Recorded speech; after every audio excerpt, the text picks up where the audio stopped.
Hello, my name is Brant Hunt, and my channel simply is just discerning what is true.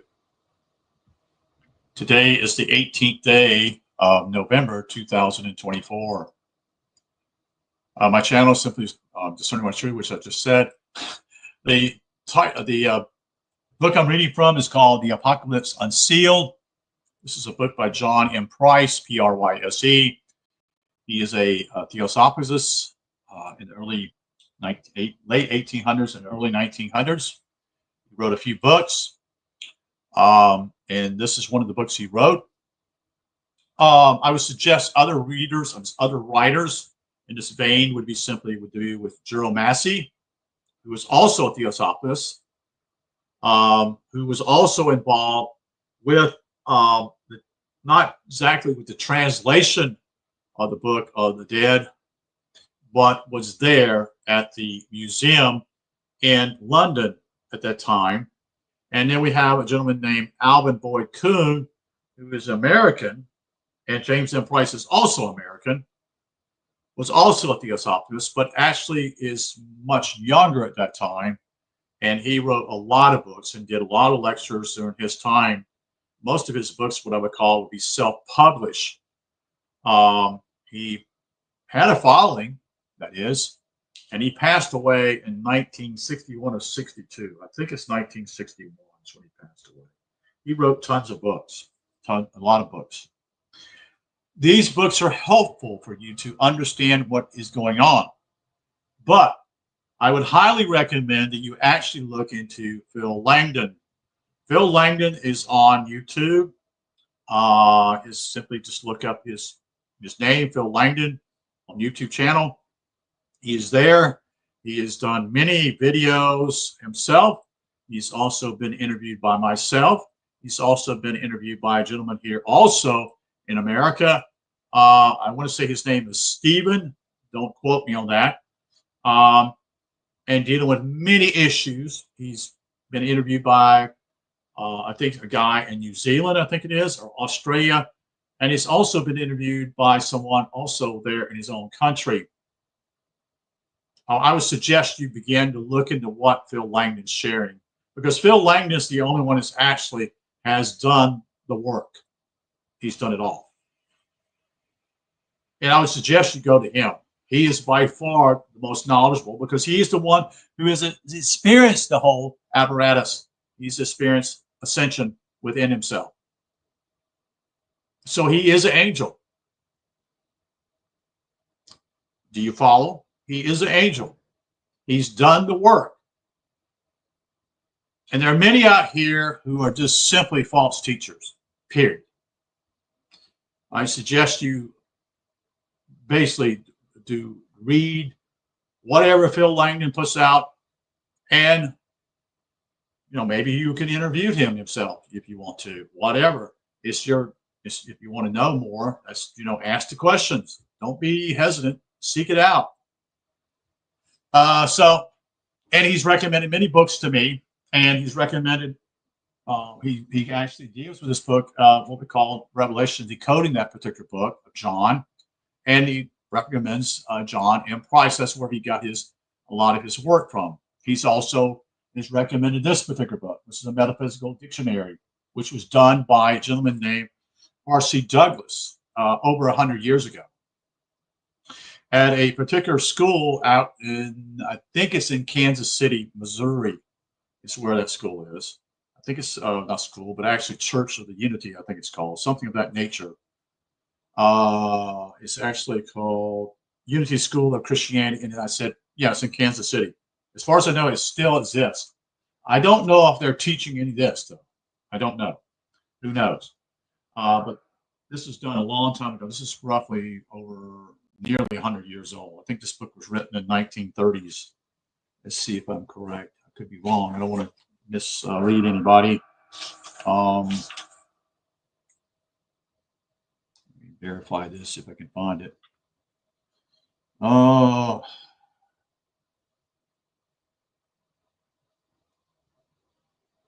As far as I see, I don't see anything here. So it probably was published. Actually, this is a republished work. actually, from the Kessinger Publishing Company, Kessinger Publishing, which you can go to www.kessinger.net, and you can see many titles. There are tons of titles of what I call esoteric works that have been reprinted. A lot of these. They're not exactly cheap neither, okay, the works, okay? So you might want to look into archive.org and see if you can find those books online so you can read them. Okay, so let's get into the book here by James M. Pryse. But again, I strongly recommend that you actually would look into Phil Langdon, because he's the one that's done the work, period. So this is chapter 4, the drama of self-conquest. Okay, so we're going to be reading that at this moment. And let me see, do something real quick so we can change the bright lights of it, turn down to the darker way for me, easier way for me to read it, so to speak. So this is called the drama of self-conquest. In a literary construction, the apocalypse follows to some extent the conventional model of the Greek drama, although in narrative form. It divides naturally into acts or scenes in each which the scenery setting is biblically pictured and interpersonal, with the actions or monologues, dialogues, and courses, and even the deus ex machina, or God on a string, plays a part, end quote. Again, this book was written, I think, in the early 1900s. I don't have it right in front of me, so just have to look into this. Again, I suggest if you want to read the book, go to archive.org. It's right there for you to read. There's no excuses now, folks. This is available. If you want a book, you can also go to your local library and get an interlibrary loan. Or if you want to buy it, you can buy it. You see. As a mere literate device, these scenes are represented in a series of visions, and in this, Johannes has adopted the style of the Hebrew seers, from whom he obtained much of the quaint symbolism, ornate imagery, and mystifying phraseology he employs, having as full right to them. Doubtless, as the older seers had, for their curious symbology and cryptic jargon appears to have been the common property of the Nabit, N-A-B-I-A, who had their initiation in the schools of seership. So what he's probably talking about the schools of seership is simply, again, the mystery schools, is what I'm gathering. And when you did take on this, this was a pretty big deal. If you chose this before the Christian church was established, there were mystery schools, and you chose to go to this particular mystery school for 7 years. You were initiated, not initiated, but initiative. You took that choice, such and such. So this meant a lot of, if I would say simply, mostly would be men. And this was basically would be offered to young men or older men, whoever, but they would have to, most would probably have to be single men. I almost find it almost impossible for men who were married to do this, because naturally long ago you had to have both spouses working together as a family. But I could be wrong. So, but with the material attained from the source, Johannes has skillfully combined symbols drawn from the pagan, Greek, and the Christian arcana, even leveling, it would seem, upon the Egyptian, Chaldean, and other systems, weaving these materials into a harmonious whole, wonderfully systematic and complete, and having all the details worked out with painstaking exactness. Then, having thus darkly veiled his teachings by the eclectic symbolism, utterly baffling to the conventional symbology, I should say, he has ingeniously supplied means for verifying the import of each of the principal symbols, I should say, and this he accomplished by a word number and other puzzles. By sentimentally literalists, the apocalypse is generally accepted as a record of visions actually seen by the, quote, the seer of Patmos. You know, this was John supposedly at the island of Patmos Island. although it requires but little discrimination to perceive that the visionary style is merely artifice of the apocalypse adopted for the purpose of introducing the fabulous characters of his drama and mystifying his readers. It is only the psyches, the mystical or veiled ones, end quote, who see symbolically visions. The true seer, the Eupolius, beholds the things of nature and of supernatural as they really are, and not as they seem, perceiving that all the forms and processes of external nature are themselves but the shadowy symbols of the eternal ideas of the intelligible world. He passes beyond this fabric of material and psychic glamour, this veil by which the true is covered and concealed, and it penetrates the first principles of things, the archetypal spiritual realities. A few of the technical words employed by the New Testament writers are substitutes for terms used in older Greek. Thus, angelos, that is, angels, are, quote, messengers, end quote, takes the place of the word daemon.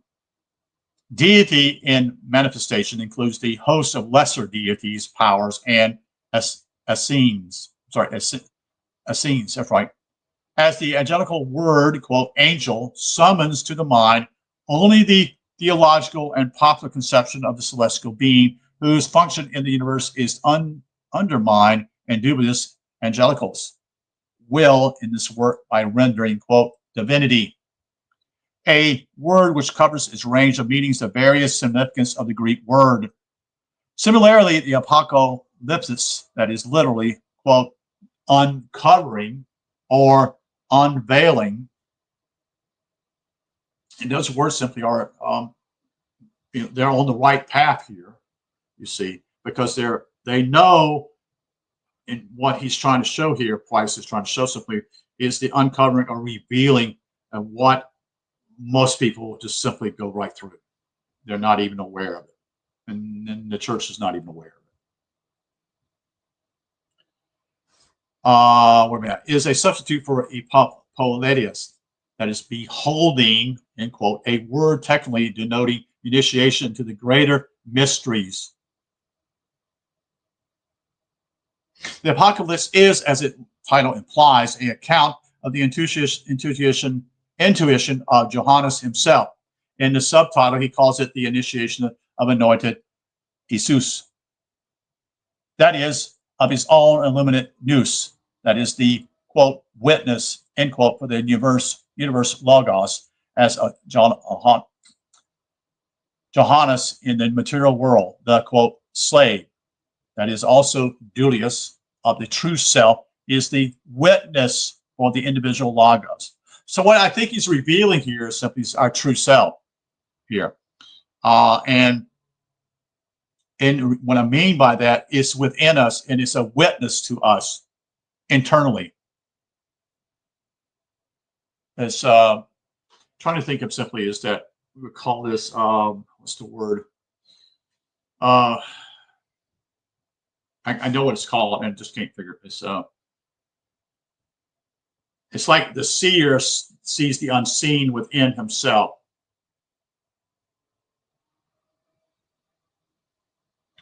But it's another word that's used at. And right now I can't seem to remember it. So we'll continue on. Many actors apparently play their parts in this drama of the apocalypse, yet in reality there is but one performer, the neophyte himself, the sacrificial, that is, quote, lamb, end quote, who awakens all the slumbering forces of his inner nature, passing through the terrible ordeals of the purificatoria discipline and the fatalistic labors, and finally emerges as the, quote, conqueror, the self-perfected man who has regained his standing among the deadless gods. He is the hero of and the sole actor in the drama. That's correct. This is about you. There's nothing else important. This is about you finding your own self and discovering your own self. He is the hero of and the sole actor in the drama. And all the dramatis persona are only personifications of the principles, the faculties, the forces, and elements of man. That minor world so vast and mysterious, whose ultimate destiny it is to become coextension with the divine in an illimitable universe.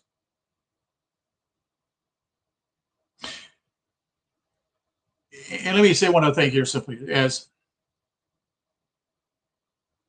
this is what the whole thing's all about. This is why you're here. This is all it's about. This should be your focal point, not all these new age clowns who are simply leading you off in another tangent. That's all they do. They don't even know that. They think they have some truth, but in reality, they don't. The other key should be simply, if you believe in the new age clowns, most people are gravitated to this because simply there's a refusal of seeing Christianity at once now. In other words, there's what I would call somewhat of the Christianity is being, when I'm talking about Christianity, I'm talking about a historical literal perspective that is being, quote unquote, shunned or no longer seen as important. And a lot of these people who probably have gone to church or refused this, or they simply have read some other books that have actually been out probably about 100 years, maybe like Elaine Pagel, the others, Bart Ehrman is another writer, such and such. But the problem is these guys don't give you the true essence of what this is about. I actually have made it very clear that simply as the historical Christianity or the historical Jesus is all bunk. Okay. Why don't we have any proof of any of this, you see? The so-called the real Jesus. In reality, there was never a real Jesus. But this is a stumbling block for all in church people because simply they've been taught the literal framework. This is enormously important for people to even get over that hump. But once they get over that hump, they actually then move in a different direction, which has already been supplied, I believe, in a way to lead you again to be astray. That's what it's about. It seems as though this whole magnet of what this whole world's about is to keep you from getting to the most important thing in your life, which is you discovering who you really are. Most of us, some of us know that simply we are spirit. What's happened simply, we've jettisoned the whole Bible. We refuse to look at the Bible because we say, oh, that's all about the quote unquote Roman Catholic and Protestant perspective. But that's the furthest from the truth, you see. And so people do that and they reject that. In reality, simply they've jettisoned it and simply say it's not important. And with that, simply is they're already gone astray again. They haven't looked. You see, you come out of the church, you realize simply it's not right. But the problem simply is there are others awaiting you that are actually already there to lead you back off the right path, you see.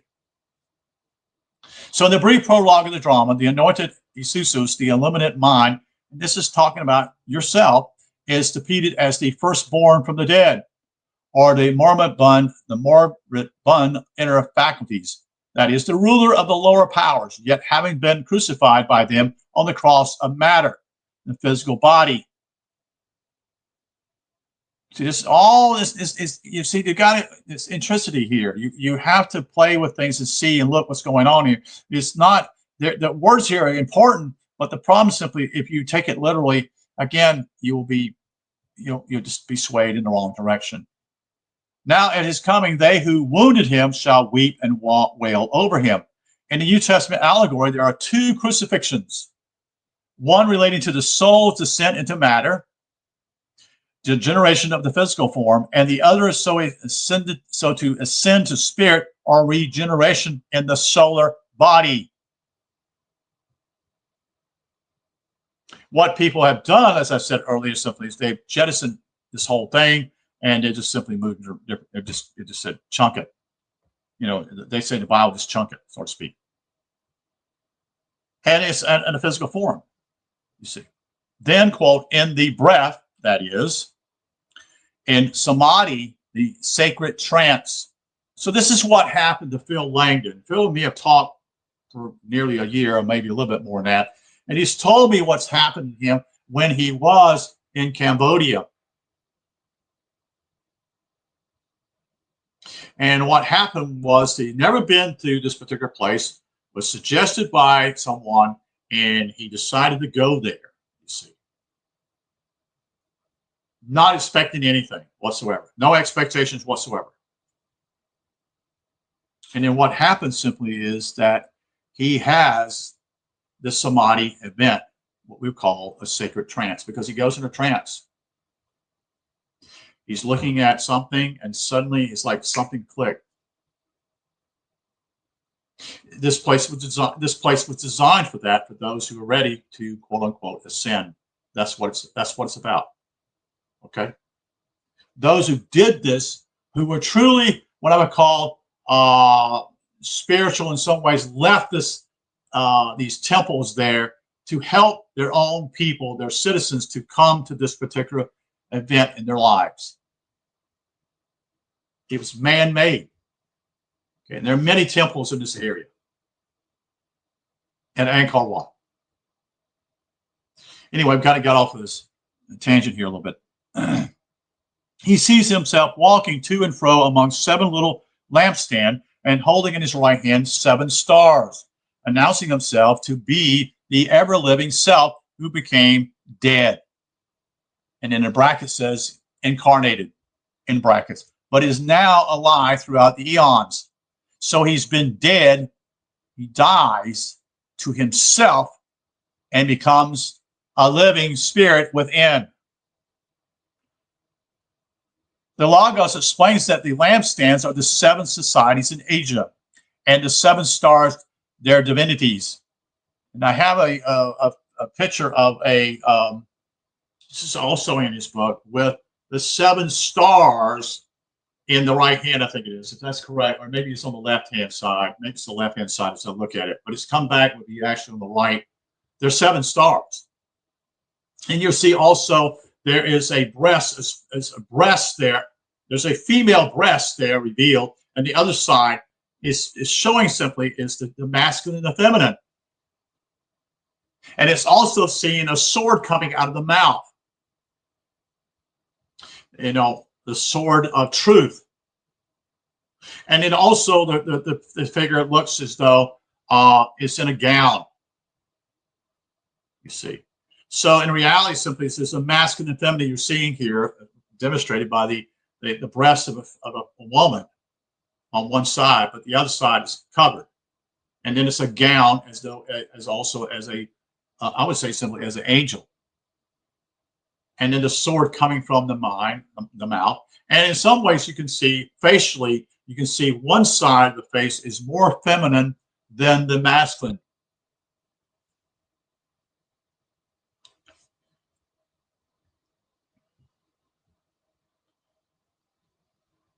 So that is the representative, respectively, of the 7 rays of the light of the Logos. That is his 7 forces, and the 7 centers are the chakras in the body through which they energize.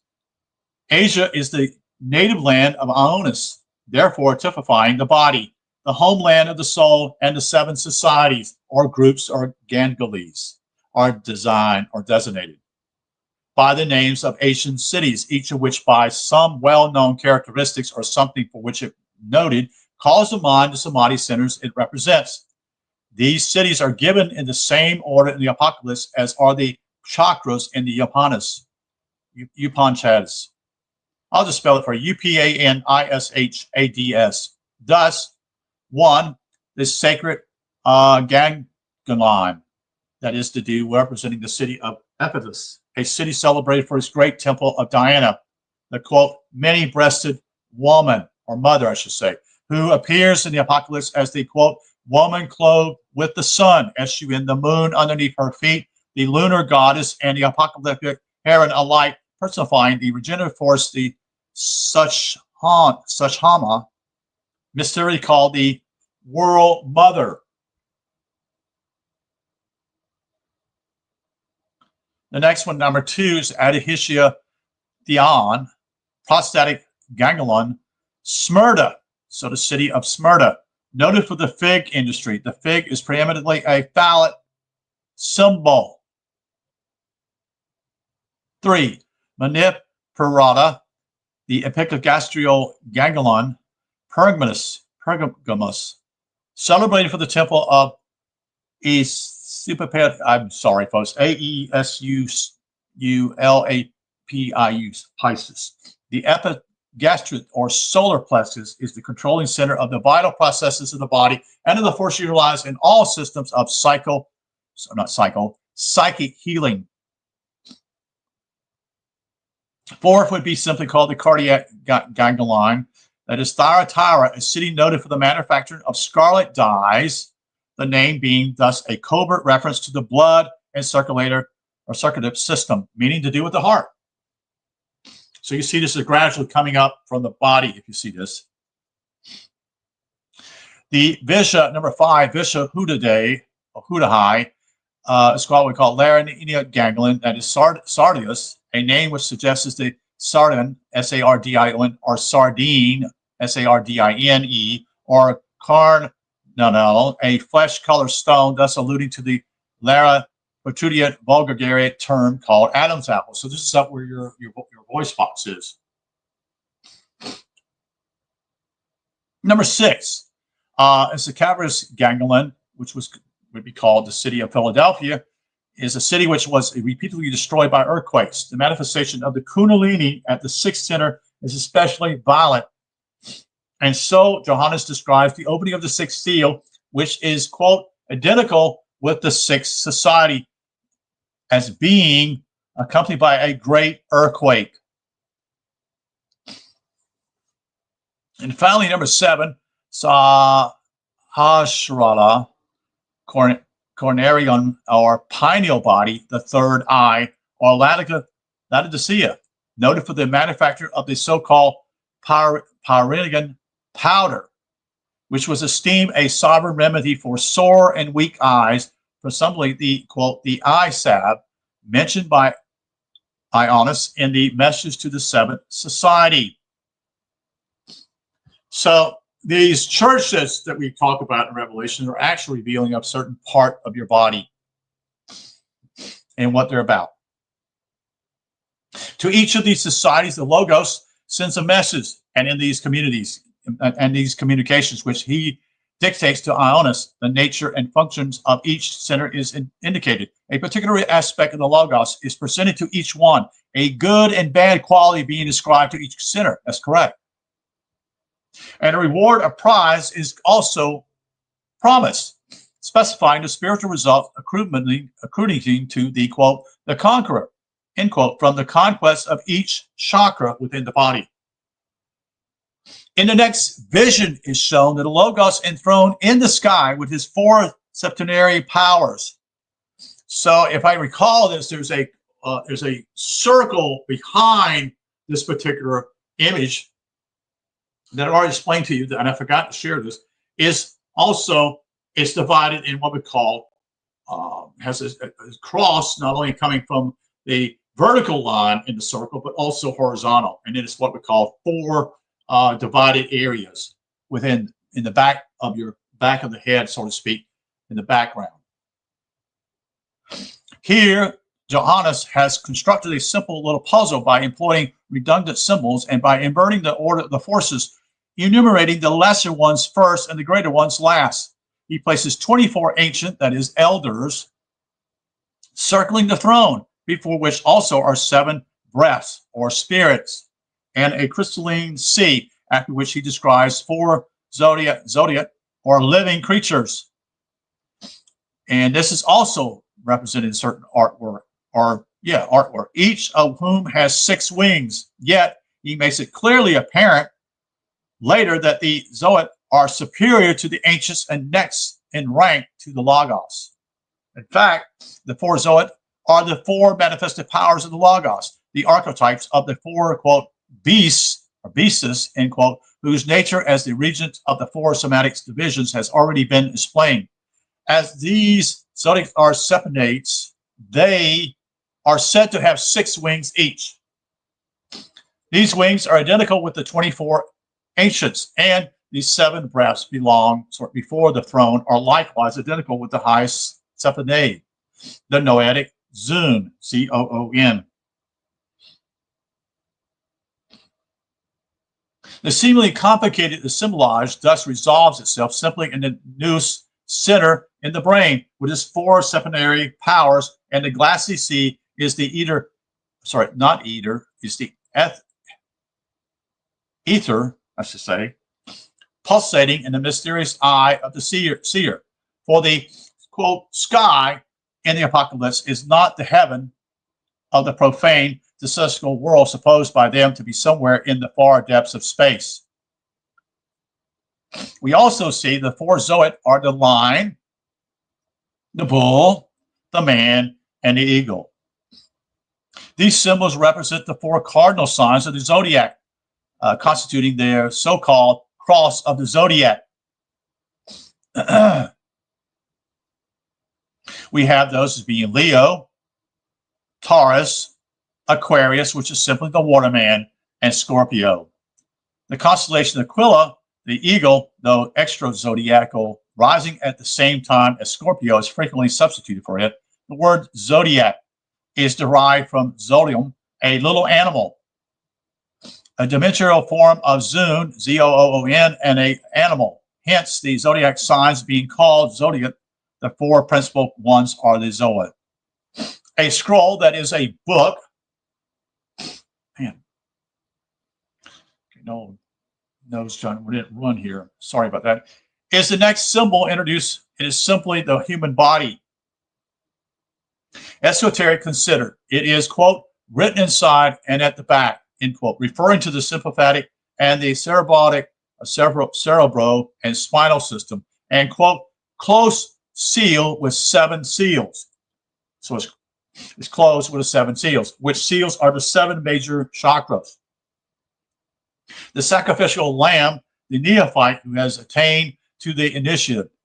Noetic consciousness, which is symbolized by his having 7 horns and 7 eyes, that is, mental powers of action and perception, opens the seals, that is, arousing the chakras successfully. As they are open, however, they change in zodiacal signs, the zodiac being applied to the microcosm, that is man, as shown in the diagram here, presenting the man being depicted as lying in a circle and not standing upright as in the esoteric zodiac. See, all these symbols are representing the esoteric, you see. The 7 planets are assigned to the 12 signs of the zodiac in order followed by Porphyrius, and in fact by all ancient and modern authorities. In Sanskrit works, the planets are made to correspond also to the 7 chakras in the following order. That is, beginning with Saturn, Jupiter, Mars, Venus, Mercury, the Moon, and Sun. According to the zodiac scheme, therefore, 7 signs with their planets extend along the cerebrospinal regions and correspond to the 7 chakras, which are the focal centers of the Tatvas, T-A-T-V-A-S, and have the same planets, while the remaining signs pertain to the 5 pranas. When the lamb opens one of the seals, one of the 4 zodiac thunders says, "Come," end quote, and a white horse appears, its rider having a bow. This is Sagittarius, the bowman or archer. Johannes thus starts the Kundalini current at the the second chakra, and correctly so, for this Saturnian does not interrise until Ida and Pagata have reached the forehead. And then it starts from the first center corresponding to the terminus of the spinal cord. He therefore avoids calling this the first seal, but says, quote, one of the seals, end quote. And this number, the others merely in the order in which they are open. The second seal being open, the second zoon, says, quote, come. And a red horse comes forth. To his rider is given a great sword and power to take away peace from the earth. That's P-E-A-C-E. This is Scorpio, the house of Mars, the war god. Upon the opening of the third seal, the third zoon says, quote, come again, or come, I should say. A black horse appears, its rider having a balance in his hands. This is Libra, the balance.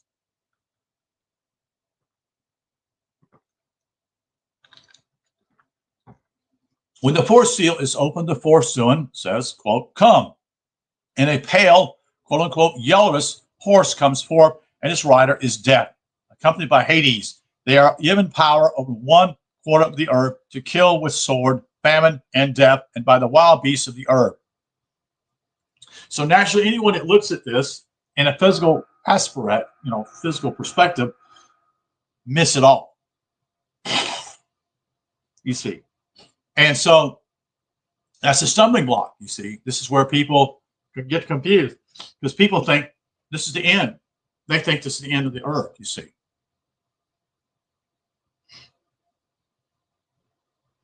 This is Virgo. Let's see if I got, wait a minute. Yeah, okay. This is Virgo, the astrological sign of the womb. In the New Testament, as the Upanishads and other mystery literature, quote, death, end quote, is the same very frequently applied to the physical, generate world in which birth, decay, and death hold sway.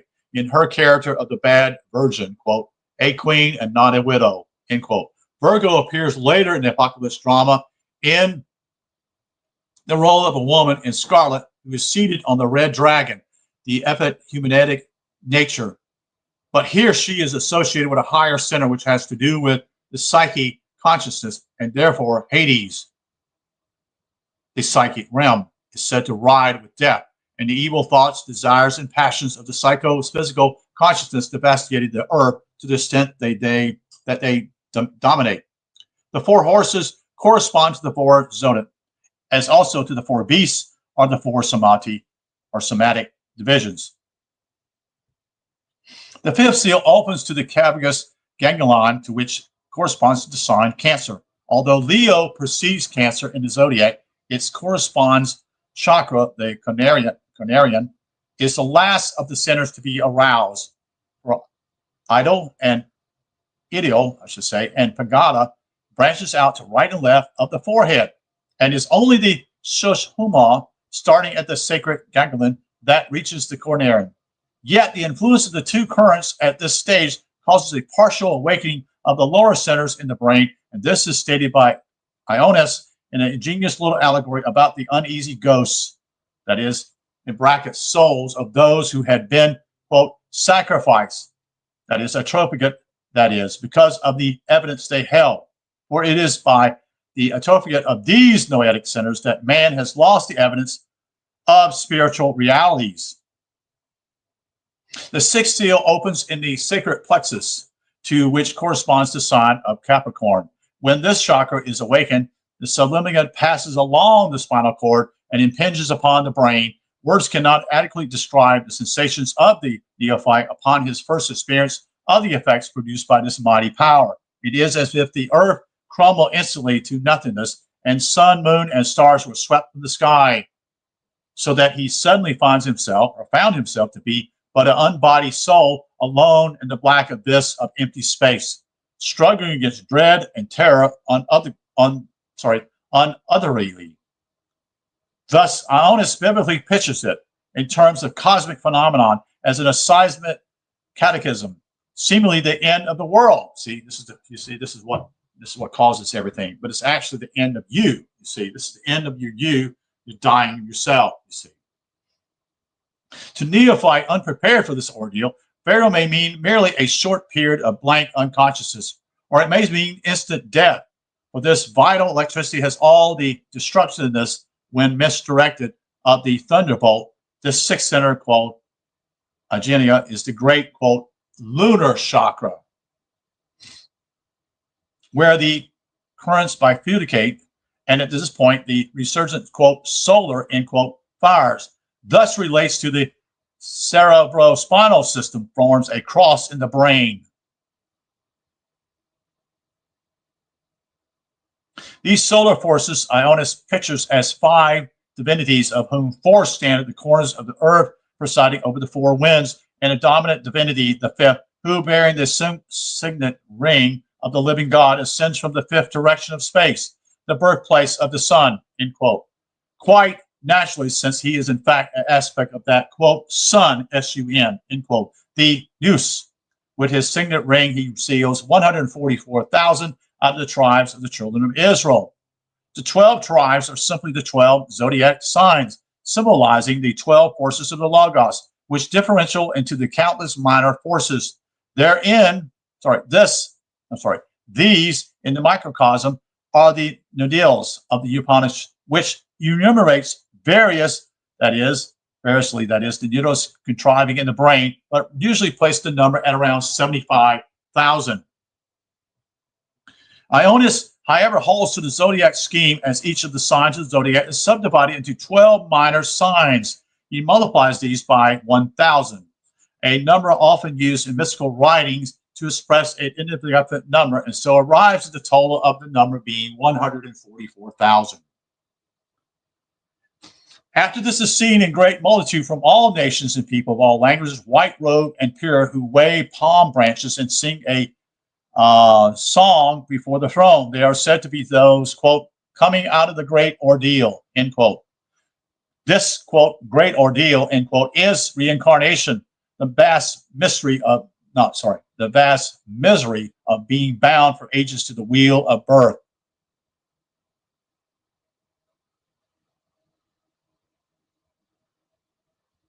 But this concourse of the, quote, redeemed, end quote, who sing the courses in the scene are the liberated elements in the aspirant's own nature.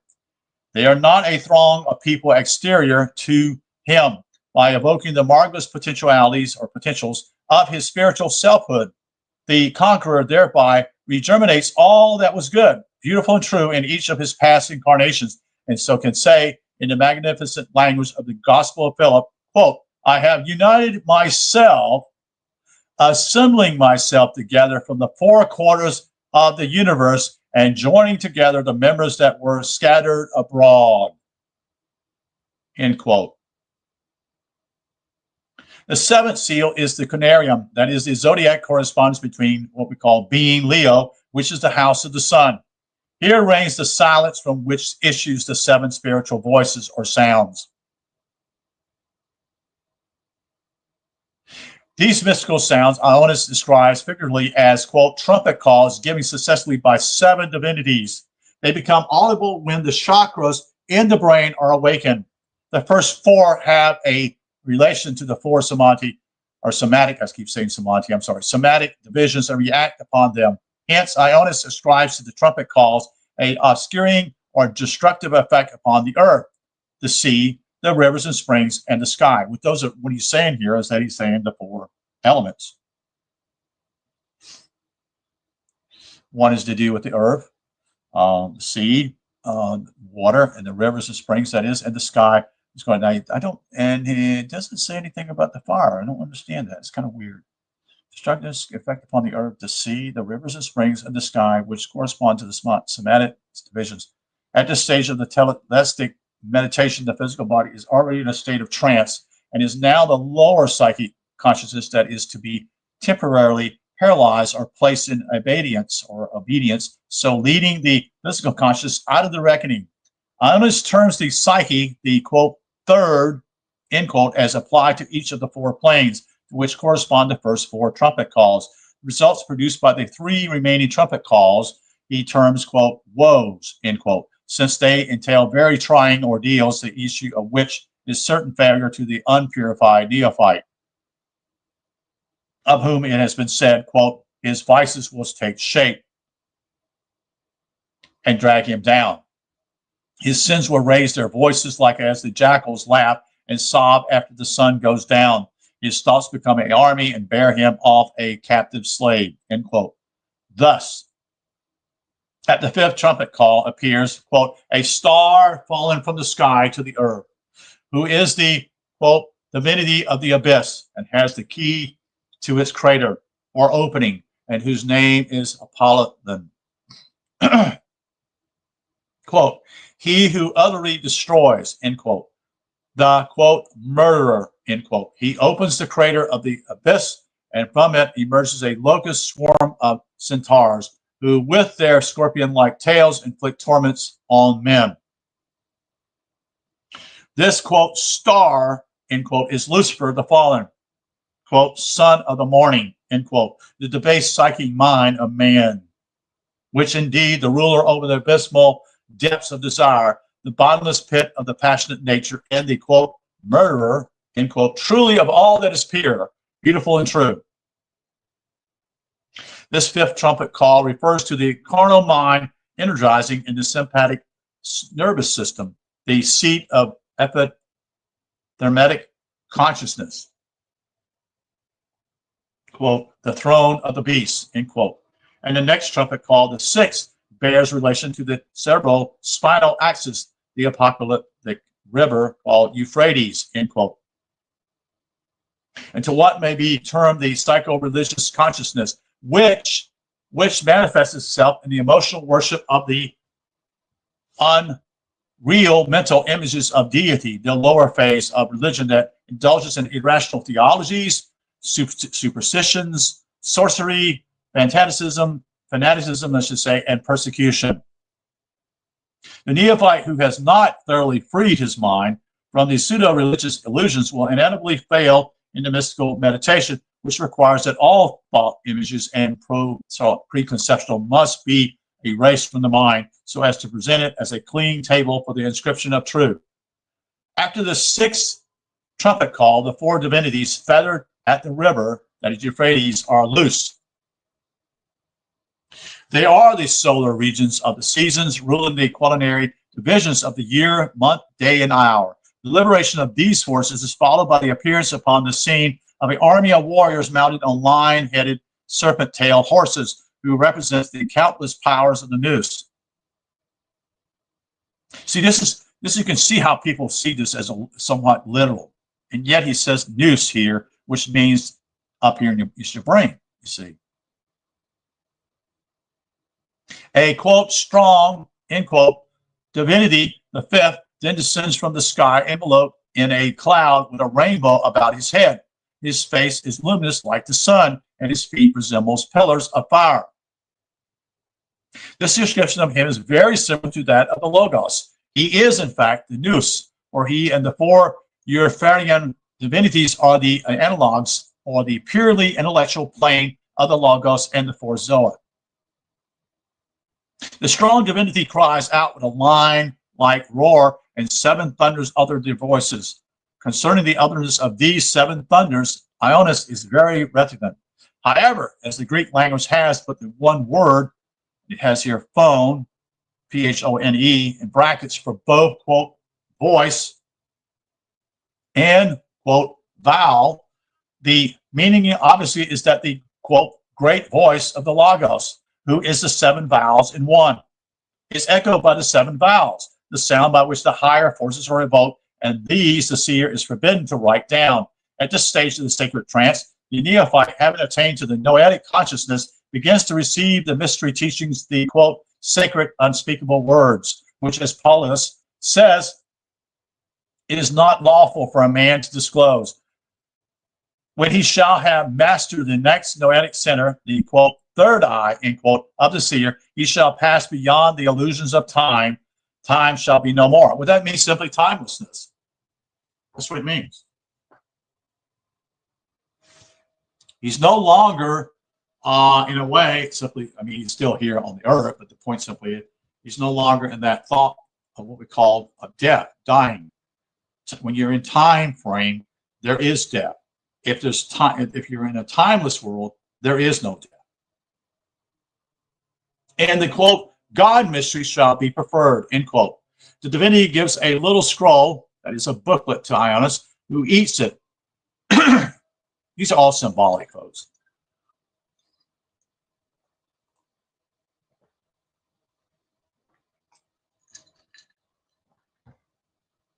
So he eats it, and though honey sweet in his mouth, it makes his belly bitter. The scroll symbolizes the esoteric instructions he had received, which are indeed bitter to the lower man.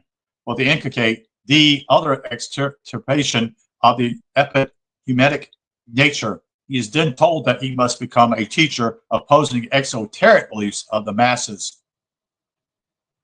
By a side scene, a theoretical explanation is given of the Anagon or shrine of God and the, quote, two witnesses, end quote, of the, quote, strong, end quote, divinity, the nous. The adigum, the temple cell or fane in which the god is enthroned, is the seventh of the noetic centers, and the two witnesses are Ida and Pingala, the Sushumad being the third witness. That is the believable and true, end quote. When the seventh trumpet call is sounded, there is a choral announcement that the God, the true self, has come to his own and will reign throughout the eons. The adenogum is open, disclosing the ark, ARK, the mystical receptacle in which were placed the tablets, end quote, whereon was inscribed the contract of the God with man.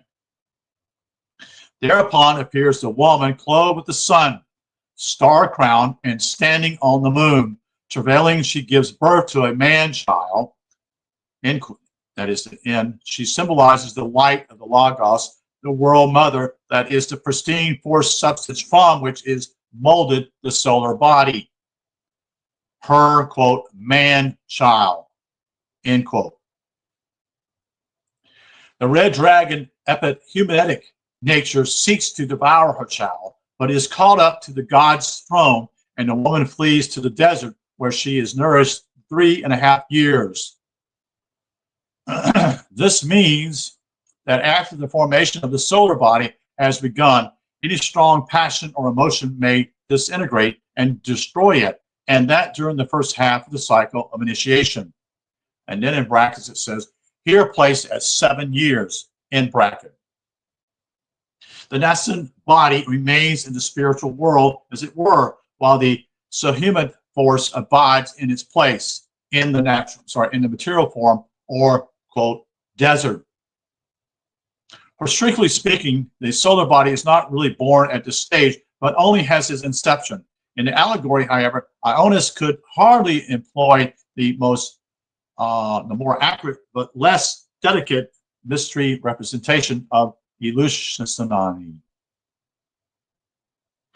Here, the sacred trance ends for the present, and next follows a battle in the sky. The dragon and his divinities are hurled down from the sky by Mechelic, and his host, that is the mind, is now purified from the taint of impure thoughts. Impure, that is thoughts.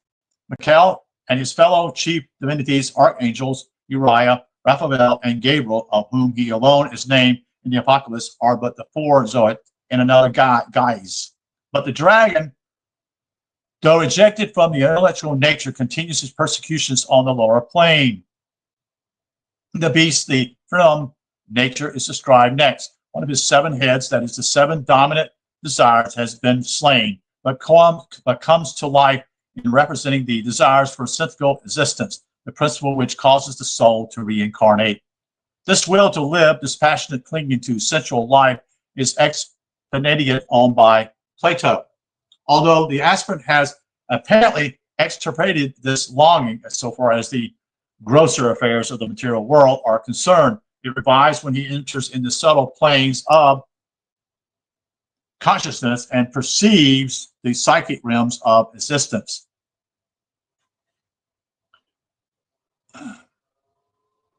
In the Buddhist literature, it is termed Tanha, that is the Ishana of Sanskrit philosophical works. And in one ritual, it is said, quote, kill love of life, but if thou slayest Tanha, take heed lest from the dead it rises again, end quote. Because this principle keeps man under the sway of reincarnation. Johannes says significantly, quote, if anyone welcomes captivities, in captivity he goes. If anyone shall kill with the sword must be killed, end quote. Another beast appears, who is the symbol of the generative principle. He participates in the nature of each of the other beasts, for he has 2 horns like the lamb, talks like the dragon, and has the magical powers of the beast. He's called the pseudo, what I call seer. His false seership is certain very low form of psychism, which, though not necessarily essential, is due to the general nervous ether. From this sources come most of the, quote, visions, end quote, of religious ecstasies and the material manifestations produced by some spiritualist medium, and in a more general way, it is the source of the emotional element in esoteric religion, or so-called religious fervor, which is in reality but a subtle source of eroticism. As a blind emotional impulse to worship, it stimulates the lower mind, the phenon, or what we call the beast, to project an image of itself upon the mental screen and to worship that illusional concept. And this is the, quote, image of the beast.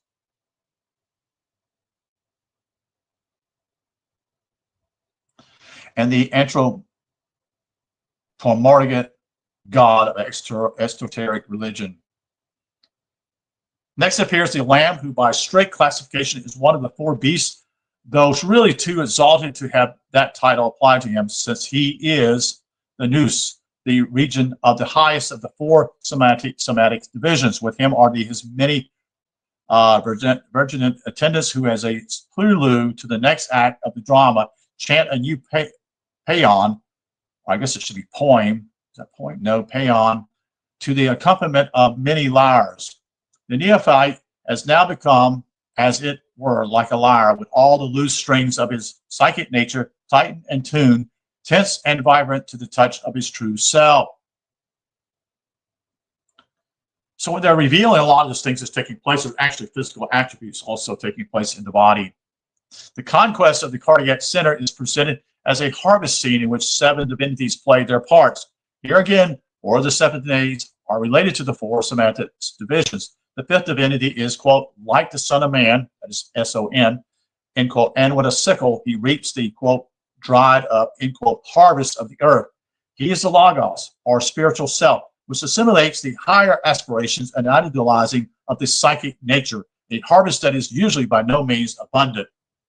The 6th divinity, who comes out of the God Adenium, reaps the vine of the earth and casts the ripe grapes into the great wine vat of the god Ordor, or what we call thumos, he has in brackets. When the vat is trodden outside the city, nor wine, but blood comes out, quote, up to the bridles of the horses as far as 1600 static, S-T-A-D-I-A, end quote. Now, while this 6th divinity represents the nous as intellect, the 5th divinity reflects the aspect of logos, or eros, or divine desire. The vine of the earth may be considered to be the vine of the purely human emotional nature, or feelings whose tentacles are love, sympathy, and devotion, and whose fruitage yields the wine of spiritual exaltation. But in the technical esoteric meaning, the vine consists of the force currents which correspond to the cerebrospinal nervous system. While the great vine vat of the god Ardor outside the city, that is the physical body, is the aura ovum, which becomes suffused with an orange or golden color through the actions of these currents in the cardiac centers. The horses are the 4 somatic divisions, and the number 1600 is that of the Losamana Helikakan, the solar body. The cardiac forces prevail and color the aura, imparting to it a golden hue, returning throughout the chakras and circulating through the solar body, a process analogous to the nutrition of the fetus.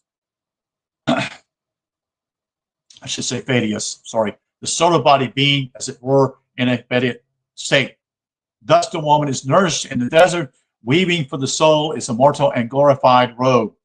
It will be noticed that the word thumos, T-H-U-M-O-S, is here rendered ordal, A-R-D-O-R, end quote. The learned revisers of the, quote, authorized version translate it as wrath, end quote, making it a synonym of orgy, O-R-G-E, but changing to fierceness, end quote, when as it is 2 incidents.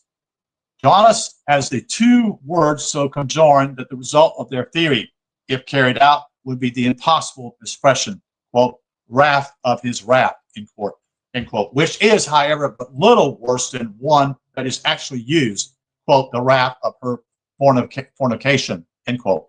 But the word has not that meaning in the Platonic philosophy or in that of the Apocalypse, which is practically identical with it. Plato makes thumius the energizing principle of the soul. intermediate between the rational nature, that is, to pho logikon, and the irrational, to epihumedikon. And he explains that it is not a kind of desire. Quote, for in the conflict of the soul, Themius is a ray on the side of the rational principle, end quote. It is a complex of emotional qualified by comprehensive ideas as veracity, honor, pride, sympathy, affection, etc., and not at all an ordinary impulses of resentment and apocalyptic uses. Themius is likewise a energizing creative principle, but whereas Plato, writing works of the more popular sort, confined himself to a threefold system and wrote with caution, Johannes, using the medium of symbol and allegory, unintelligible to the profane, divulges the full fourfold system. He puts theron of the intermediate principle between the psyche and the noetic nature, and elevates thumos, I should say, to be the energizing principle of the latter. It thus corresponds to the eros, E-R-O-S, the divine love, whose inverted reflection in the animal nature, eros, the love God or lust. With these two erotis, or Grecian mythology, he gives also his two archetypes, picturing them as the supernatural or super virgin, I should say, clothed with the sun, and the infernet prostitute array in scarlet, the two symbolizing respectively divine regeneration and human generation. So naturally, he's showing simply the inferior and the one that's actually is done the work. Now, again, the word O-R-G-E, origin, although significant, colloquial, and in ordinary literature may violent passion as anger and the like, as a more technical meaning in the terminology of the mysteries, where it signifies the fecundatian power of particular Parthian energy in nature. The word is derived from, and this is a Greek word, I'm sorry, I can't read that, too small writing here, to swell with internal moisture, end quote, as do plants and fruit from their sap, that is to tem, T-E-E-M, end quote, to quote, swell with passion, end quote. And from the same root comes orgy, O-R-G-I-A, the mystery rites practiced in the worship of I-A-C-C-H-O-S, which is the phallic god. Next follows the conquest of the general centers, that is, after a pagan chant by the conquerors of the beast. 7 divinities emerge from the adenum, that is, they are more majestic and more splendid array than the 3 septines who have preceded them, and their part is to finish the regenerative work. One of the 4 Zoic gives them 7 golden saucers, that is quote in a parentheses here, swallow libation cups, containing the formative force of the Logos, quote, the thermos of the God, end quote. What ensues upon the outpouring of the creative potential is the irradiation of the procreative centers, leaving thereafter but 3 somatic divisions and elimination from the outer centers of every remaining vestige of psyche impurity. The first 4 divinities act successively upon the 4 somatic divisions. The first divinity pours out his saucer upon the earth, producing a painful sore on the men who had the brand of the beast and worship his image. The first under the stimulus of which the lower psycho nature engenders what we call pseudo-devotional illusion, irrational sentiments and emotions, and erroneous notions of concepts, now becomes the destroyer of these delusional and of psychic centers of which they are due. The second divinity pours out his saucer into the sea. It becomes as blood, and all creatures in it die. Every vestige of passion and desire is eliminated. The third divinity pours out his saucer into the rivers and springs, and they become blood. This is the somatic division of which the region is the beast, or etheric mind, in which is centered the consciousness of the profane, the pathoia, who have persecuted and put to death many spiritual teachers and reformers. Here again, Ionis indulges in the sarcasm, where he makes the divinity of the waters, that is, the nous has presided, in brackets, I should say, in brackets, the nous as presiding over this plane, say of the profane. Quote, they poured out the blood of devotees and seers, and blood thou hast given them to drink, for they are worthy, end quote. A paronomastic use of the word axios, A-X-I-O-S, deserving, quote, and also, quote, highly respectable, end quote.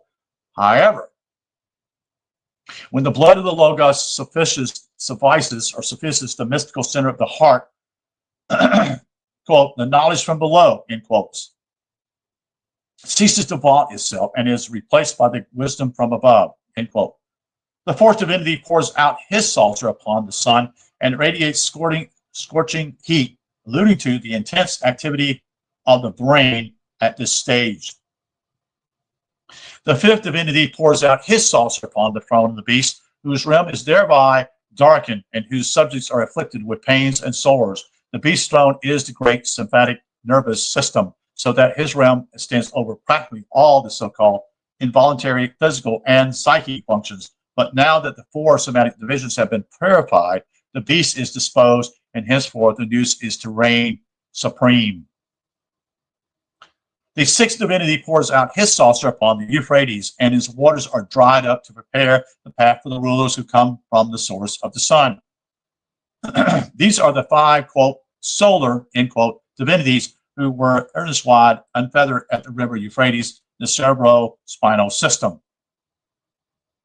All the irredeemable elements of the man's lover self are now expelled, and they become a sort of entity external to him, as when after the death of the physical body, all the evil psychic elements which are rejected by the soul before it enters the spiritual realm survive in the plasmatic world as simulacrum, or shade or ghost of the dead personality. So upon the spiritual rebirth of a man, which connotes the death of his carnal nature. Though the purified physical body continues to live out its allotted span, these expelled elements take shape in that same plasmatic world, or Tartarus, and remains there as a conduit of evil forces and impure elements, forming a malignant demon which has no animating principle save hatred and lust, and is doomed to disintegrate into cosmic elements. Thus Dionys, that is, describes this gruesome thing in his allegory. He sees issuing from the mouth of the dragon, the quote, the beast and the pseudo-seer, three unclean spirits resembling frogs who are, quote, spirits of demons, end quote, and who collect all the evil forces and muster them for the last great battle upon the advent of the god. And that's a big G. The seventh divinity pours out his saucer into the air, that is, and the enthroned god announces, quote, he has been born, and he has in brackets Gigong. The authorized version gives the strained empirical translation, quote, it is done, end quote. But genethia means to, quote, to be born, end quote, or to become, end quote, and is often used in the New Testament in the former sense, as in Galatians chapter 4, verses 4. Quote, born of woman, end quote. If used to convey the meaning, quote, it is done, end quote, would be dubious Greek. But here John is speaking quite openly of the new birth, whereas in the Evangel, where he depicts the new birth allegorically as the crucifixion, he gives the ultimate utterance as telestrotal, that is, quote, it has been finished, end quote, referring to the initiative right, or, quote, finishing, end quote, telos, in brackets, and conveying the esoteric meaning, quote, he has initiated, that is, quote, perfected himself, end quote.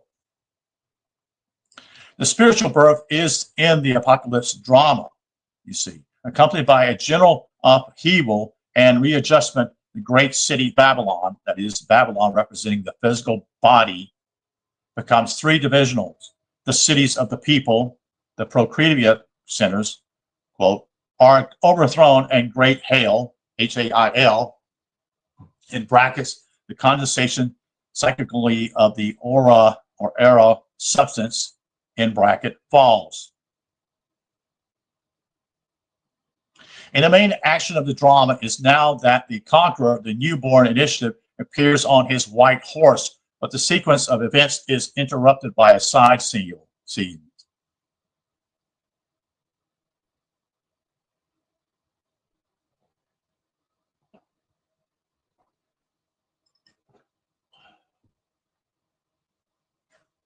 Which amounts to a parathetical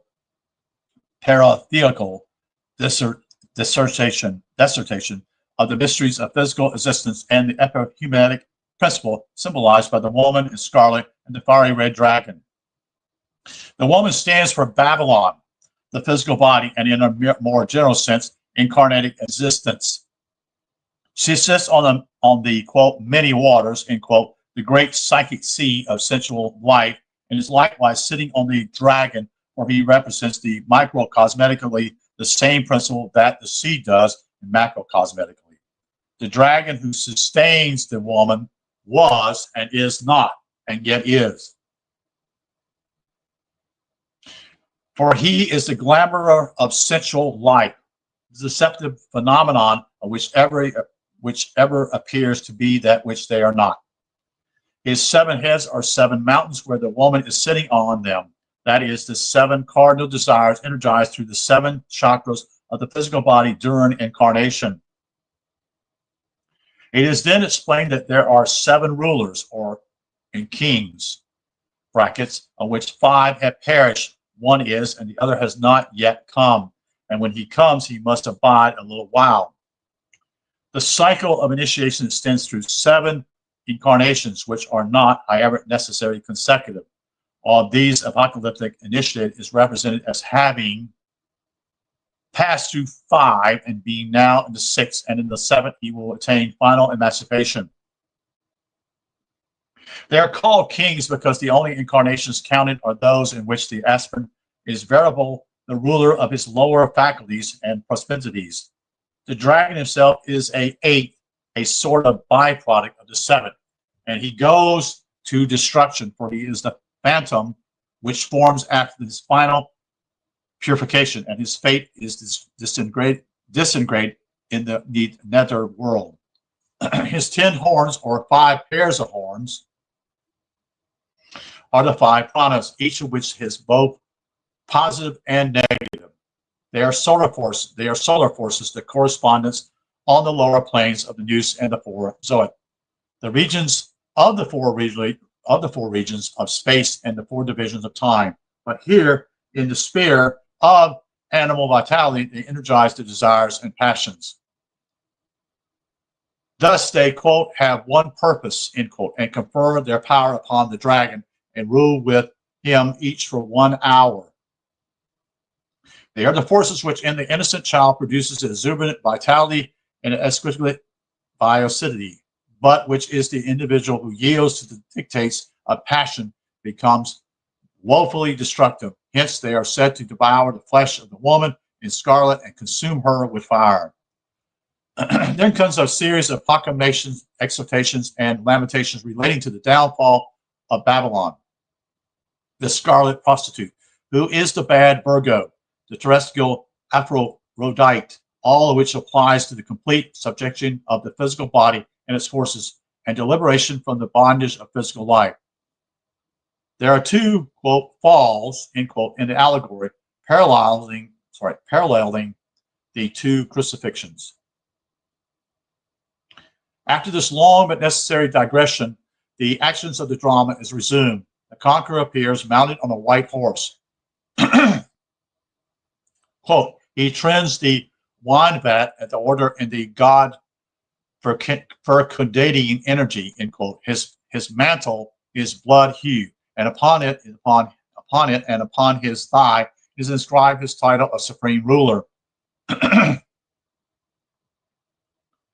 The word thigh, end quote, or mesmos, is Eurothermeticist. The phallos membrane viral is intended.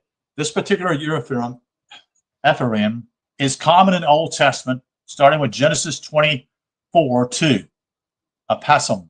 Moreover, it will be noticed that here the conqueror has the sword of Mars and is riding the white horse of the archer, who at the opening of the first seal, that is the chakra, quote, came forth conquering and to keep on conquering, end quote. Thus the incarnated Logos is shown to bear a direct relation to the lowest centers.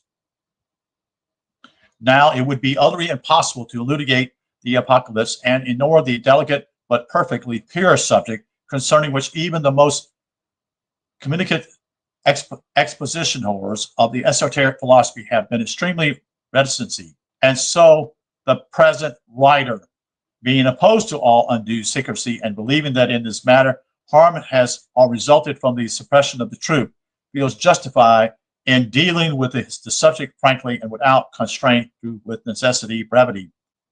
As every practical, quote, pyrotechnist, end quote, knows, the human brain contains certain centers or components, including the pituitary body and the cornarium, the higher functions of which are almost completely dormant in the normal individual of the present races of mankind, who are there for a term in the New Testament and other esoteric writings, quote, the dead, end quote. Yet it is only through these organs of the brain that the spiritual self of man, his overshadowing God, can act upon the consciousness of the psycho-intellectual, that is, the intellectual self. This corpse-like condition of the finer organs of the brain does not preclude very high development of the ordinary intellectual faculties, apart from the epistemology power. Indeed, there are and always have been men who are limited examples of brilliant intellectually combined with the densest spiritual stupidity. In the case of the true genius, the poet, the artist, intuitive philosopher, and religious mystic of saintly purity, there is a partial awakening of these centers, while in the case of the seer, now in brackets, excluding from that class the mere psychic clairvoyant, end quote, the higher faculties are so quickened that he becomes cognizant of the interior worlds, the planes of true being. But when the brain is fully restored to its true function by the energizing of the spirimamon and the Paracletus of the New Testament, that, quote, light of the Logos, end quote, which is literally the creative force of the Logos, then it, quote, the brain becomes a androgynous organ wherein takes place the immaculate conception and gestation of the self-born spiritual man, the monogeneous, who is in very truth, quote, born from above. What it means by born from above is up here again, in your head, not up there. Okay? End quote. This is a process of regeneration and redemption, which Ioannis or Johannes set forth both in the Apocalypse and the Fourth Evangel, and which Paulus and the three synoptics have written in large characters easily to be read by him who has the, quote, the single eye, end quote, and which is expressed by myth and symbol in all the great world religions of antiquity. These being a direct and intimate relationship and correspondence between the sacred centers in the brain and the lower procreative centers, it follows that true spirituality can be attained only when a pure and virtuous life is led, while for the neophyte who would enter upon the celestial labor, the task of giving birth to oneself, perfectly celibate, is the first and absolute prerequisite. Unless he is inspired by the loftiest aspiration, guided by the noblest philosophy, and restrained by the most rigid moral discipline, his possibility of success is extremely remote. And the mere dabbler in the pseudo-occult will only degrade his intellect with the periodicities of psychonism, because the prey of the evil influences of the phantasmagoric world or ruin his soul by the foul practice of phallic sorcery, as thousands of misguided people are doing even in this age.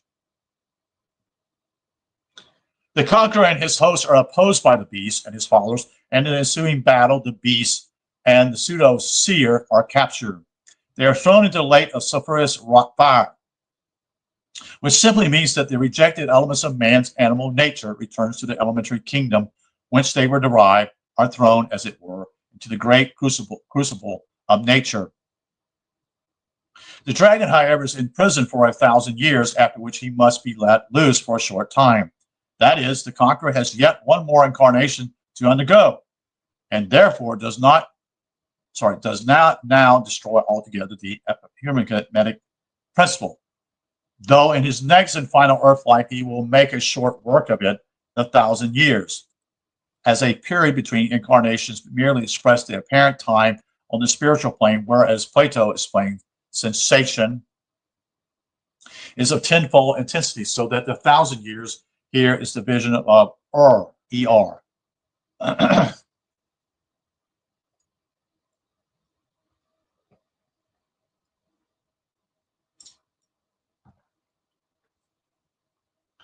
Quote, answer to the 100 years that are reckoning as the life of man, end quote. The dragon is disposed of so far as the apocalypse drama is concerned, but Johannes gives a paragraph in the future tense to tell of his final fate, but finding it necessary to explain first in a general way what happens to the soul after death and between incarnations. He does so by describing a vision. He sees thrones and these seated on them, and judgment is passed on them. These represents a series of after-death judgment for after each incarnation, the incarnating ego passes through a purifying ordeal or judgment. Judgment is in a quote here, end quote.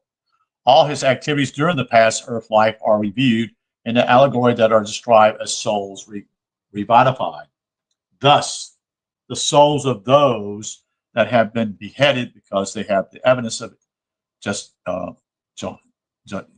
Isus, the quote nous, and those who have not worshipped the beast, that is, the latent intuitions that has been suffered to die in the mind, and the higher thoughts, emotions, and aspirations come to life and reign with the Christos, that is, the nous, now illuminate, epistemon, becomes free from the body for 1,000 years, that is, during the non-incarnated period.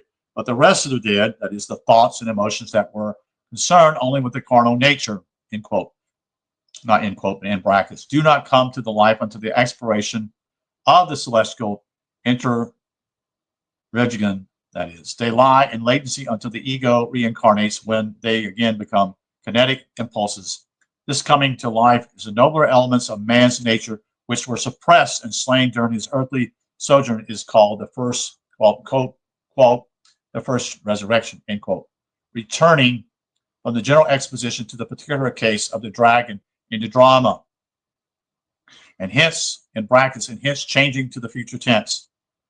Johannes explains that this adversary will be let loose at the expiration of the 1,000 years and will muster all the evil forces to make an assault on the, quote, beloved city, only to have his forces consumed by the divine fire and himself be thrown into the lake of fire and sulfur, where the beast and the pseudo-seer has already been sent, thus sharing with them the second death, end quote. But the physical body of the conqueror is not dead. It is subjugated, purified, and shorn of its passionate sinners. The downfall of Babylon expresses figuratively the death of the carnal nature, for in its regeneration, the initiative has passed through a process analogically to death. Therefore, he undergoes a judgment/ordeal similar to that meted out in the excarnated soul, but of vaster scope and mightier import. A great white throne appears, and from the face of the throne, majesty, the earth, and the sky flee and vanish, for he is to perfect the self of the man, higher than earth and heaven, greater than all the gods. He summoned up the cycles of his incarnations and on all the elementary forces and faculties of his composite nature, which has made up his many personalities of the past. He renders judgment, quote, according to their works, end quote. All these, quote, the dead, end quote, in the three lower worlds spring to life and are, quote, judged, end quote, as Johannes reiterates, quote, every one according to their works, end quote. The condemned elements of the physical and psychic natures, and in brackets, end quote, death and the unseen, are thrown into the lake of fire, the chaotic, quote, eighth sphere, end quote, in which the creative fire refines and material for future eons, the hidden refuge of each cycle, and this is termed the, quote, the second death. Then appear a new sky and a new earth that is subjected and objective consciousness of the nous on its own plane, but the sea the sensual consciousness of the lower plane has passed out of existence. The holy city, the deathless solar body, now comes down out of the sky, envelopes in the halo or radiance, that is the sun robe of the god. This aureole is self-luminous with a opaque sense glitter. It is the wall, quote, wall of the city, having 12 gateways, the orifice of the body, and is the gateway 12 divinities, quote, the 12 great gods of the zodiac are cosmic forces, and with the names of the 12 tribes of Israel. In the brackets, the zodiac signs, end quote. Inscribed on the gates, the tribes are in 4 triads, assigning to the 4 regions of space. The wall of the city has 12 foundations, which have on them the names of the 12 apostles of the Lamb. These are the 12 powers of the Logos, the spiritual archetypes, that is, of the 12 cosmic forces. For in symbology, the, quote, foundation, end quote, of all things is in spirit, upon which rests the structure of whatever is manifested. The measurement of the city and its walls have already been explained, together with the enigma of the cubical form. The further details relating to its will be elucidated in their proper place in the commentary. A-U-M, come thou, O thought, O thou thought divine, the grace of the divine thought be with the holy devotion, end quote. Thus ends the Apocalypse of Johannes, one of the most stupendous allegories ever penned by the hand of man. So comprehensively complete and coherent is the Apocalypse that is full of beauty. Even its fine finish of the details can be perceived only when it is viewed as a whole, nor can its deeper meaning be grasped by mere analytical study. Its multiplicity of details and reduplication of symbols has utterly baffled all attempts to analyze it by empirical methods, and the esotericists have fared even worse through inability to distinguish from the main action of the drama the explanatory matter introduced by means of side scenes. Yet, in reality, the construction of the drama is not complicated, and its characters are not numerous. And he goes on here, says the God, the forever concealed divine presence. And we have what we call it. It actually has the shape of a triangle here, the God. The first Logos represents the divine love from whom proceed. 2, the second Logos is otherly thought, or the divine thought, the ruler of the cosmic forces, symbolized by the conqueror, that is the sun, S-U-N. And that's part A. And part B is simply the light of Logos, Arshad, the divine substance, primordial matter, symbolized by the sky version, the moon. As Philo Julius says, this is in page 267, the Logos is the arc as spiritual matter that are one in essence. They emanate. 3, the 12 powers, of which 5 are noetic, that is solar, and 7 are substantial, that is lunar, symbolized by the 12 zodiac constellations. The 12 powers emanate successively on 4 planes of existence, make 48 cosmic forces, and with Arch Logos meaning 49. I think this is concurrent with what I call Phil Langdon.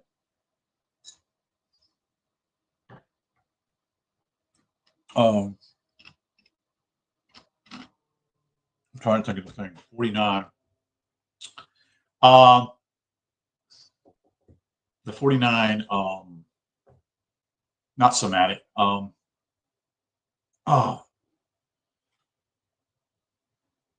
The 49 chakras, which most people don't know about. Most think of the 7. These are the sole performers in the apocalyptic drama, though some of them assume various roles. Roles. The ancient zodiac was subdivided in sections of 10 degrees each, called decans, giving 3 to each of the 12 signs, and to each of these 36 subdivisions was assigned an extra zodiac constellation apparently on, which rises or sets simultaneously with it. These 48 constellations, that is 12 in the zodiac, and 3 sets of 12 beyond it, with the sun considered as the center and making up the number 49. complete the stellar scheme of the zodiac, which is faithfully adhered to in the apocalypse. The 7 sacred planets play the parts in the drama, but they only represent 7 aspects of the sun. The extra zodiac constellators are Draco, Cetus, Cetus, Medusa, and Crater are especially prominent as characters in the drama. The first Logos takes no active part and is but a voice speaking from the throne. The dramatis persona and scene arrangement are shown in the diagram on page 68. It should be borne in mind, however, that these are the worlds and forces of the microcosm, that is, man, as portrayed in the zodiac scheme, and as the 2 triangles representing the conflicting spiritual and animal principles of the human soul. They should be considered as being interlaced in man, the quote perfect square, and enclosed within the aura paronium or divine synthesis. And what I've shown here, I'll have to take a picture of it, but it's a circle on the outside and then a square, and with that square is the Star of David in it. Okay. So the plane of existence are represented in the apocalypse as the 1, the sky, 2, the rivers and springs, 3, the sea, and 4, the earth, while encompassing these 4 is the air, the empyrean, which is called the 5th world, and the pneumatic system, although it really stands for the 3 formless planes. The 12 forces energized on each of the 4 metaphysic planes or worlds or form are divided into 5 and a 7. The 5 is subdivided into a 1 and a 4, and the 7 is subdivided into 3 and 4. The 3 being subdivided into 1 and 2. These divisions, written diagrammally as if on a measuring stick, make the quote rod, end quote, with which to quote measure the identitum of the god, the altar, and thus who worship it, end quote, excluding the quote the court, which is exterior to the adytum, the lower triad. The measuring stick applies to each of the 4 manifestic planes, and in each of them, the 5-fold groups relates to the sun, SUN, and the rectors of the 4 regions of space, symbolizing variously the Logos and his 4 manifestic powers, the nous, and the 4 intellectual faculties, etc. And the 7-fold group relates to the moon and her septenary time periods. The 5-fold group, which is really a quaternary and a dominating power, is in each case corresponds to the archetype Logos, is shown with a few of its many correspondents in the table on facing page. The drama has 7 acts. 1. The opening of the 7 seals, the conquest of the 7 principal centers of the sympathetic nervous system. 2. The sounding of the 7 trumpets, the conquest of the 7 centers of the brain or cerebrospinal system. 3. The battle in the sky, resulting in the expulsion of the dragon and his divinities, that is, the elimination from the mind of all impure thoughts. 4. The harvesting of the earth and its vine, the conquest of the 7 cardiac centers. 5. The outpouring of the 7 scourges, the conquest, that is, of the generate centers, which finishes the quote conquest of the chakras, end quote, and brings about the birth of the solar body. 6. The battle in the psychic world, or infernal region called Armageddon, which is Armageddon would be the word, but it has H in front of it, Armageddon, end quote, resulting in the overthrow of the 3 beasts, that is, the extension of the extraneous plasma demon or a compositive elementary self. And 7, the last judgment, the summing up of the completed cycle of earth lives. All the remaining portions of the book are explanatory and descriptive. Of these 7 acts, 4, being the conquest of the chakras, relate to the 4 somatic divisions, and the other 3 to the mental, psyche, and aura principles. Tabulated, the 4 acts that are concerned with the conquest of the centers and their bearing upon the process of regeneration are also shown on page 73. In a general way, the 4 conquests made by the Logos Sun corresponds to the 4 seasons of the year. The opening of the seals, the beginning of the man's spiritual resurrection, is spring, the time of germinating seed, expanding bud, and upspringing vegetation, the energizing of the noetic centers, the trumpet call, waking to life, the sunlight, and electrical faculties is summer.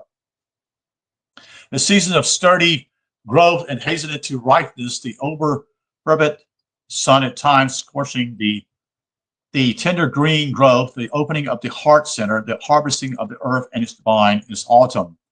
And the period for gathering and gardening the prudish and the conquest of the lower life centers, the scourging of all that is base and impure in man's nature is winter. The season of purifying frost and cold, which prevail until the returning sun. Linked in the days is mystically reborn as the Christ child, the sun god of a new divine year, the eon of the deified man. Thus it would seem the apocalyptic drama is expressed in terms of natural phenomena. Its hero is the sun, its heroine is the moon, and all the other characters are planets, stars, and constellations, while in stage setting comprise the sky, the earth, the rivers, and the sea. He illuminates its subject with the glare of lightning, proclaiming it with the roll of thunder, and emphasizing it with the shock of the earthquake, and reiterates it with the ocean voice, the ceaseless murmur of its, quote, many waters, end quote. Ever it maintains this cosmic language, this vast phrasing of nature in the first magnificent course of constellations who encircle the throne of the sun god. The starry host praise him as the creator of the universe. Yet when the drama has been enacted, that universe has perished. The, quote, first sky and its first earth are passed away, and the sea exists no more, end quote. This from his effusion from the Logos Son announces, quote, behold, I am making a new universe, end quote. Now this apocalypse universe is man, the lesser cosmos, of whom the Logos Son is in truth the architect and builder, and whom the sun, the moon, and all the stars of heaven have helped to mold and make. For in every human creature, however fallen and degraded, are stored up all the forces, both cosmic and deific, which brought him into existence and have nurtured him throughout the vast cycle of generation, his countless incarnations upon earth, while the Logos of light has taught him the loving lessons of the good, the beautiful, and the true, and the Logos of darkness has held before him the dread lessons of the evil, the ugly, and the false. And these same creative forces of the light-giving Logos, with the tireless patience of the deathless gods, but awaits the time when the resurgent divine life again stirs within him, and then disintegrating the elements composing the carnal mind, or carnal man, I should say, that begin a new evolution, the work of, quote, making perfect. This child of the eons, whom the sun adversary, that is, the scorpion monster of darkness, can drag down until he is lower than the beast, but when the Logos Son, the eagle of light, can exalt above the gods.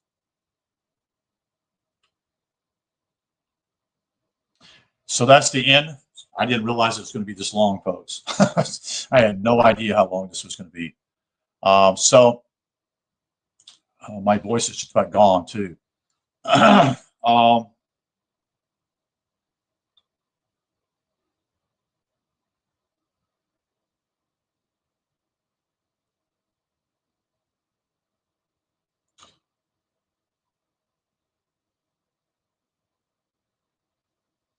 Now, thank you, William Graves, for your opinion. Have a good night. Apparently use all kinds of synonyms here, I guess. You seem to this be a problem. You don't seem to really actually seeking truth. You think you know it all, William Graves. I'm just revealing what I see here.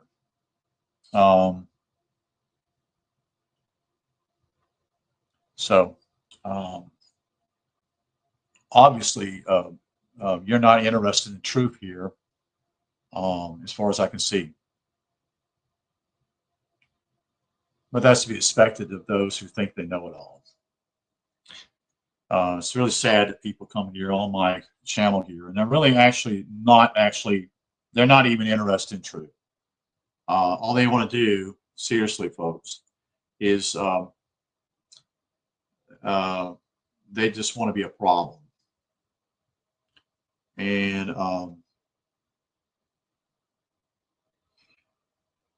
I don't know where these people come from. They'll just have to grow up. Hello, Gerald. Good to see you. Thank you for being here at 9:25. Yeah, it's just about 10 o'clock here. So this is almost an hour and 40 minutes long. Anyway,